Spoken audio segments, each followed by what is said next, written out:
Hey, it's Matt from Tradesman Digital Marketing. In today's video, I'm going to walk you through how to set up a second account inside Google Ads. Now, a lot of people don't know this, but you can have up to 20 accounts with Google Ads associated with one email address. So that's quite a few. And if you want another account for whatever reason, maybe you have a secondary company, or maybe you just want a secondary account to test some stuff on, here's how to do it. You're going to type in Google Ads. You're going to click on the link to Google Ads. Then you're going to click on the sign in button under my face here.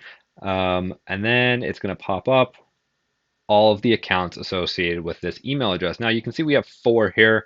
We're going to click on new Google Ads account, and that's essentially it for making a Google Ads account, a secondary Google Ads account, I should say. But you're going to type in your business name.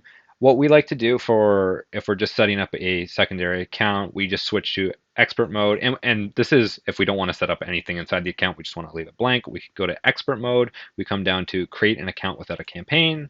And then we just enter in our billing information, hit no, don't send me more performance tips because that's annoying, hit submit, and now we have our new account. You can just hit explore account and your new account pops up and you've successfully created your second account inside Google Ads. Now, if you have any comments, questions, or concerns for me, leave them down in the comment section down below. I'd be happy to answer them. Other than that, you guys have a wonderful day and take care.